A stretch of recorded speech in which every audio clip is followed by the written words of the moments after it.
Charles Bronson, known for his steely gaze, rugged persona, and enduring presence as one of Hollywood's quintessential tough guys, left behind more than a legacy of iconic films.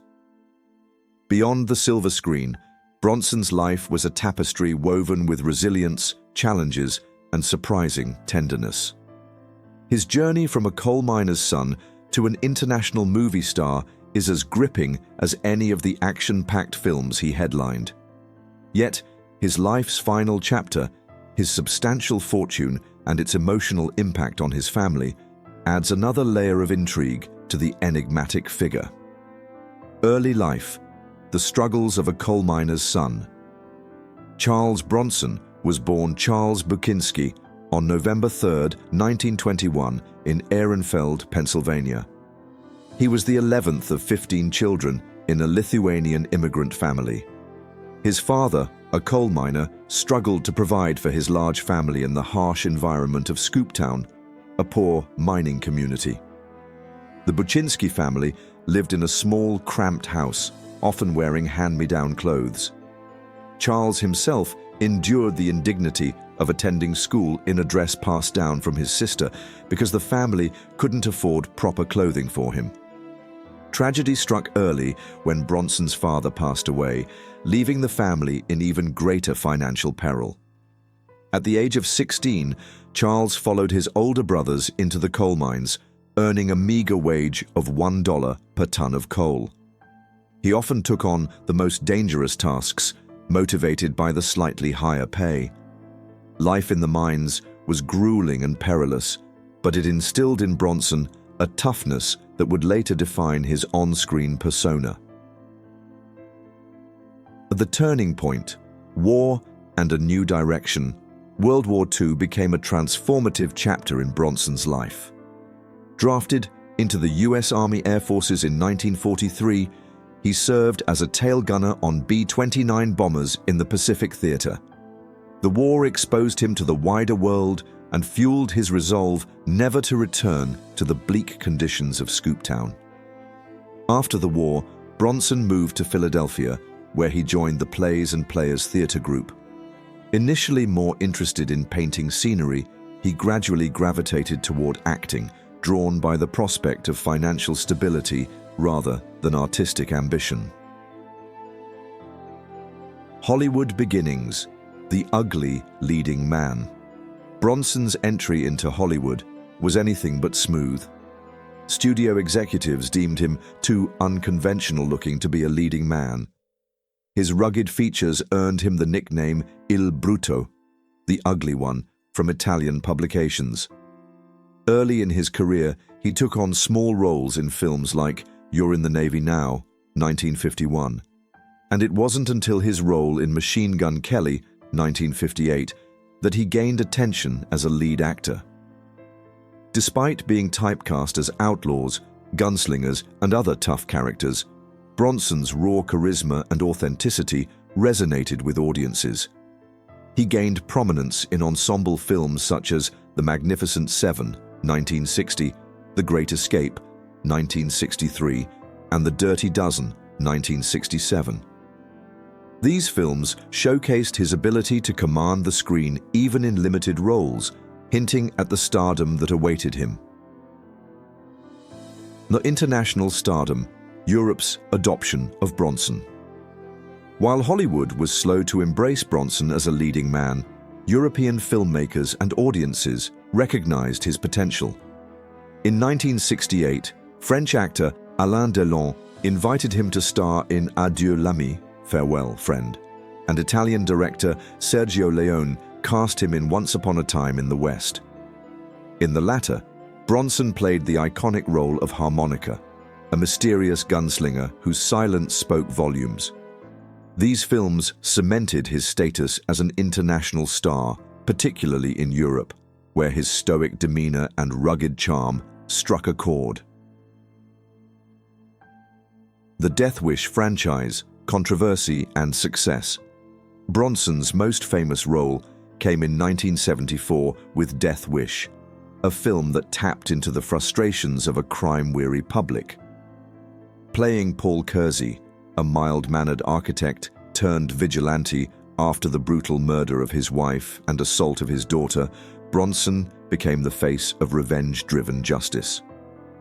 The film's graphic violence and controversial message sparked heated debates, but also resonated with audiences, making it a box office hit. The success of Death Wish spawned 4 sequels, solidifying Bronson's reputation as the ultimate cinematic avenger. While critics often derided the films for their simplistic morality and excessive violence, Bronson defended them, arguing that they provided catharsis for viewers disillusioned by societal injustices. Personal life, love, loss, and family. Bronson's personal life was as complex as his on-screen roles. He married Harriet Tendler, his first wife, in 1949. The couple met during Bronson's early days in Philadelphia's theater scene. Despite their financial struggles, Tendler supported Bronson's pursuit of an acting career. They had 2 children together, but divorced in 1965 as Bronson's career began to take off. Bronson's second marriage to British actress Jill Ireland became one of Hollywood's most enduring partnerships. The couple married in 1968 and appeared in numerous films together, including Rider on the Rain, 1970, and The Mechanic, 1972. Ireland, who had previously been married to Bronson's The Great Escape co-star David McCallum, brought stability and creativity into Bronson's life. Tragically, she passed away in 1990 after a long battle with breast cancer. Bronson's grief was profound, and he withdrew from the public eye for a time. In 1998, Bronson married Kim Weeks, a former employee of Dove Audio. She was by his side during his final years as he battled Alzheimer's disease, which ultimately led to his death in 2003 at the age of 81. Chapter: Bronson's Fortune and Its Emotional Legacy. At the time of his death, Bronson's estate was valued at $45 million, a testament to his successful career and shrewd financial management. However, his wealth became a source of contention and emotional complexity for his family. Bronson's will allocated his fortune among his surviving wife, children, and stepchildren, sparking debates over fairness and intent. Family members described mixed emotions, gratitude for his generosity, but also sadness over the circumstances surrounding his passing. Bronson's fortune was not just a financial inheritance, but a symbolic reminder of his life's journey, marked by hard work, sacrifice, and resilience. Military service and path to acting. Bronson's life took a turn during World War II when he enlisted in the U.S. Army Air Forces. Serving as a tail gunner on B-29 bombers, he participated in 25 missions over Japan, earning a Purple Heart for injuries sustained in combat. His time in the military shaped his disciplined, stoic persona, which would later become a hallmark of his acting career. After the war, Bronson used the GI Bill to study art at the Pasadena Playhouse in California. Initially, he pursued painting, but his rugged good looks and intense gaze caught the attention of casting directors. Encouraged by peers, he transitioned into acting, taking on small roles to gain experience. Early acting career Bronson began his career with minor roles in films and television. His first credited film role was in You're in the Navy Now, 1951. Despite his limited screen time, his distinctive features and commanding presence set him apart. In the early 1950s, he changed his last name to Bronson, reportedly to avoid anti-communist sentiment during the McCarthy era. His breakthrough came with his role in House of Wax, 1953, where his performance showcased his physicality and stoicism. This led to more opportunities in westerns and action films, including The Magnificent Seven, 1960, where he played Bernardo O'Reilly, a role that solidified his reputation as a reliable character actor. First marriage and family challenges. Bronson married Harriet Tendler in 1949, and the couple had 2 children, Suzanne and Tony. The family's early years were marked by financial struggles as Bronson's acting career was still in its infancy. Tendler often supported the household by working multiple jobs while Bronson pursued acting. The couples moved to California with their belongings crammed into 5 suitcases, 4.5 of which contained Tendler's possessions, underscored their precarious situation. Despite their hardships, Bronson's dedication to his craft never wavered. However, the demands of his career and the strains of financial instability took a toll on their marriage, leading to their divorce in 1965 after 15 years together. Meeting Jill Ireland and second marriage. While working on The Great Escape, 1963, Bronson met actress Jill Ireland, who was then married to actor David McCallum. Their chemistry was undeniable, and their relationship began shortly after Ireland's divorce from McCallum. Despite rumors that Bronson had allegedly threatened to take McCallum's wife, both men maintained cordial relations, with McCallum later stating that he harbored no resentment toward Bronson.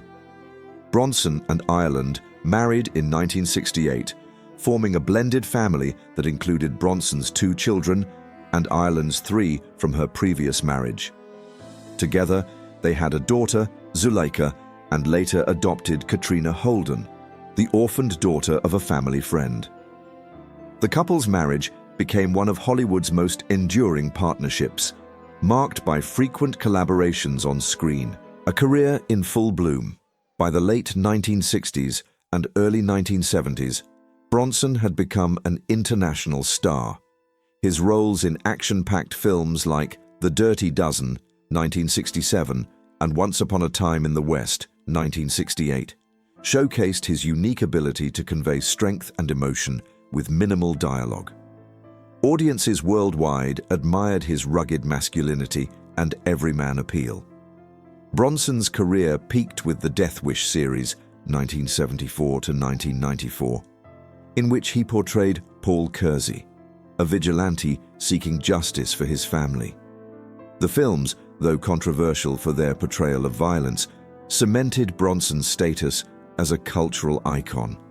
At the height of his career, he was one of the highest-paid actors globally, earning millions per film. Family life and tragedy. The Bronson Island household was a lively mix of children, pets, and frequent relocations to film sets.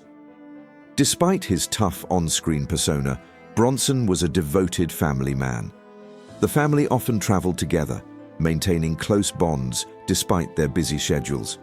They also enjoyed spending time at their colonial home in Vermont and their winter retreat in Snowmass, Colorado. Tragedy struck in 1986 when Ireland was diagnosed with breast cancer. Despite aggressive treatment, the cancer returned, and she passed away in 1990 at the age of 54. Her death profoundly affected Bronson, who described her as his soulmate. He honored her memory by supporting cancer research and continuing to care for their blended family. Final marriage and later years. In 1998, Bronson married Kim Weeks, a former actress who had worked on Ireland's audiobooks. The couple enjoyed a quiet life together until Bronson's health began to decline. He passed away on August 30th, 2003, at the age of 81, leaving behind a legacy as one of Hollywood's most enduring tough guys. Philanthropy and legacy. Bronson's success allowed him to contribute generously to various charitable causes. Over his lifetime, he donated millions to organizations supporting cancer research, children's welfare, and animal rights. Notably, he contributed to the American Cancer Society and Children's Hospital Los Angeles, reflecting his commitment to making a difference. His legacy extends beyond his financial contributions. Bronson's work ethic, humility, and dedication to his craft continue to inspire actors and fans alike. His films remain popular, a testament to his timeless appeal and the indelible mark he left on cinema. The controversial inheritance. In an unusual twist, Bronson was the beneficiary of a significant fan bequest. Audrey Noah, a devoted admirer, left her entire $300,000 estate to Bronson in a handwritten will. Noah, who had never met Bronson, was so enamored with his films that she excluded her family from her inheritance. Her decision sparked a legal battle with her relatives, who contested the will, claiming Noah was not of sound mind when she made it. The dispute was eventually settled out of court, with Bronson reportedly agreeing to a compromise. While the incident highlighted his star power, it also underscored the sometimes obsessive nature of fandom. A life worth. Remembering Charles Bronson's journey from a coal miner's son to a Hollywood legend is a story of resilience, talent, and determination. His career, spanning more than 4 decades, left an indelible mark on the film industry. Beyond his on-screen achievements, his philanthropy and devotion to his family paint a picture of a man who never forgot his humble roots. Bronson's life was a compelling narrative of triumph over adversity, filled with love, loss, and lasting contributions to both cinema and society. His legacy endures, inspiring new generations to embrace hard work, perseverance, and the pursuit of their dreams. Legacy, a tough guy with depth. Charles Bronson's legacy extends far beyond his tough guy image. He was a trailblazer who defied Hollywood norms and forged his own path to stardom. His films continue to captivate audiences, offering a blend of grit and heart that few actors have matched. Off-screen, Bronson's life, shaped by hardship, love, and perseverance, serves as a powerful testament to the human spirit. In his roles and his life, Bronson embodied a paradoxical blend of toughness and vulnerability, silence and eloquence, simplicity and complexity. As audiences revisit his iconic performances, they are reminded not only of the man who could command the screen with a single look, but also of the depth and determination that defined his remarkable journey.